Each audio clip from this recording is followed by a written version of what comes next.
Can we suck your dick on mine for $1,000? You living like that? Yeah, come on. You ready? It's a back room.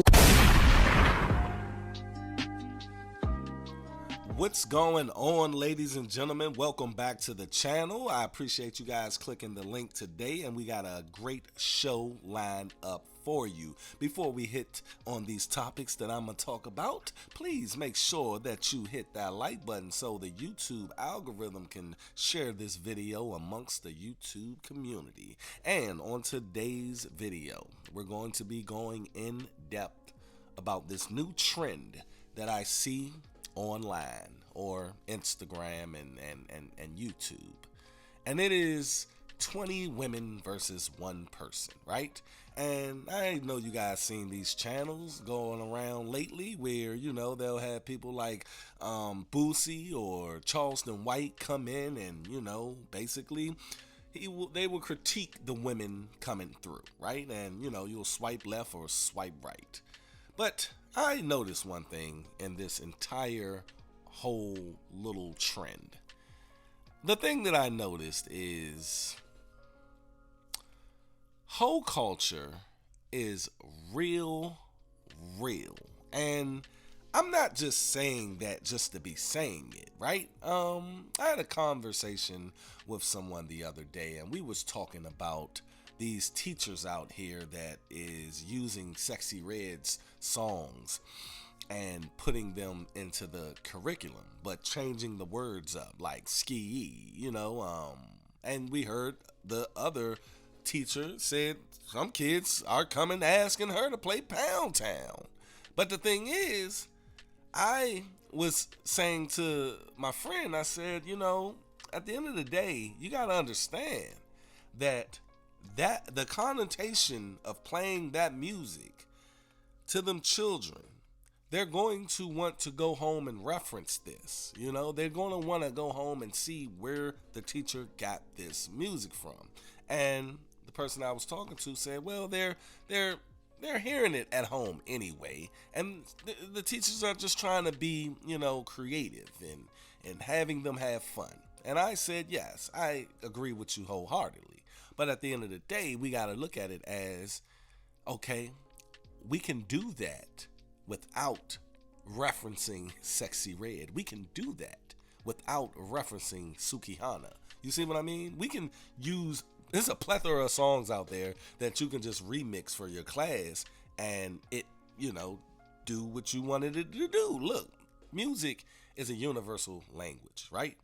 Music, look, that's why they sample records from the 1960s, 70s, 80s, 90s, early 2000s, because music always reinvents itself. Music just regurgitates itself. It's a cycle, you see? And what you don't want to do is perpetuate the child that always hears this at home. You see? Now, I preface that with these 20 women because these girls are ages like 18 to 25 that be going on these shows, right?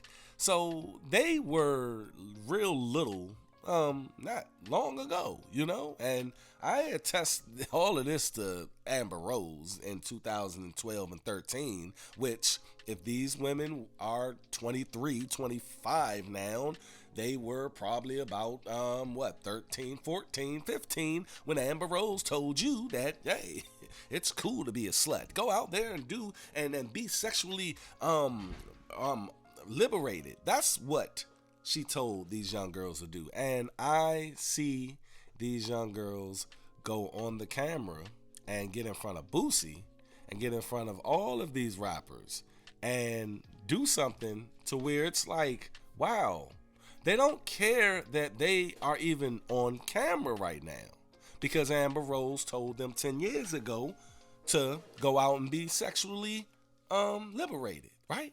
That's their definition of being sexually liberated, is to do whatever and screw whatever and show everybody and the world that you have a fat ass or you have titties or you have this or you have that.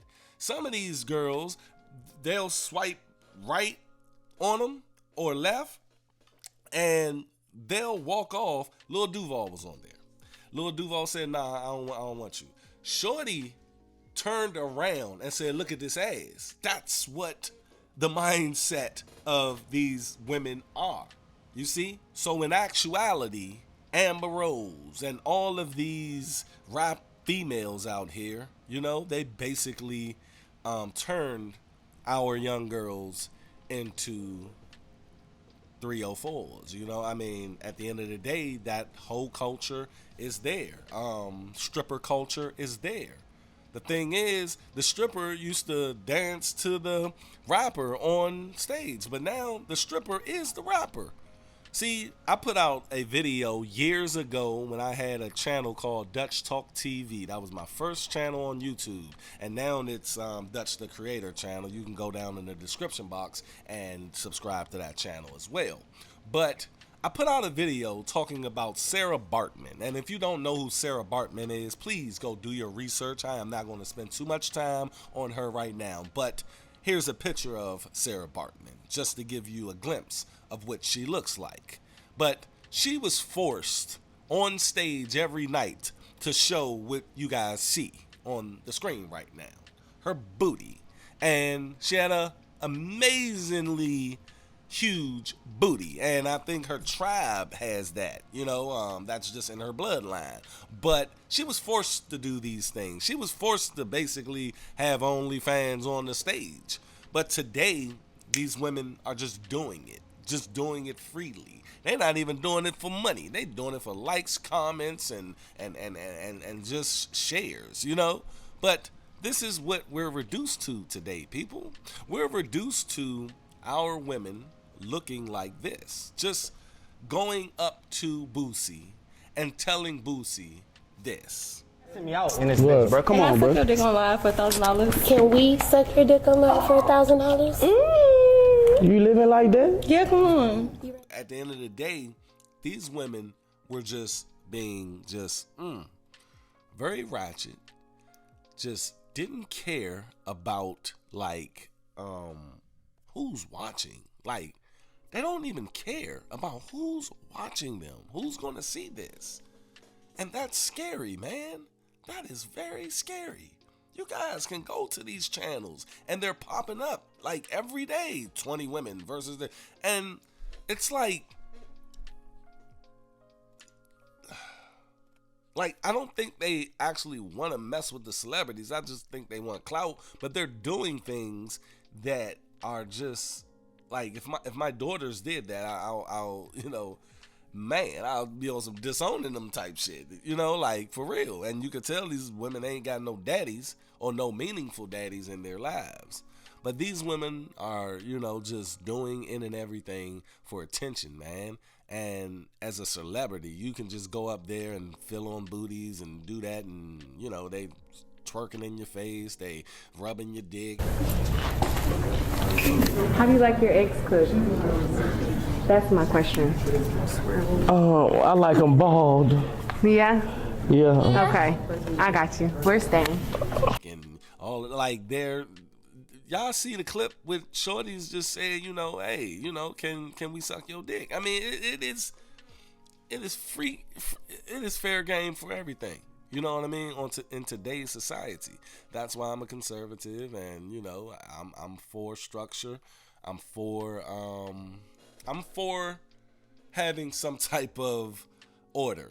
You know, you can't have chaos, because once you have chaos and you pull back morals and you pull back structure, you just have savagery. That's what you're going to have. You're going to have a bunch of savages and a bunch of ratchets just running around doing any and everything they can think of.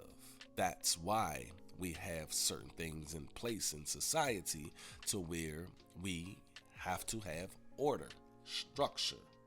It's a time and place to do these things, but at the end of the day, we got to understand who we are. We got to understand where we want to be, and this little cycle that we got going on right now, where these women or these little girls are coming up listening to this music, I guarantee it's a 7-year-old, 8-year-old, 9-year-old, 10-year-old, 13, 14, 18, 22.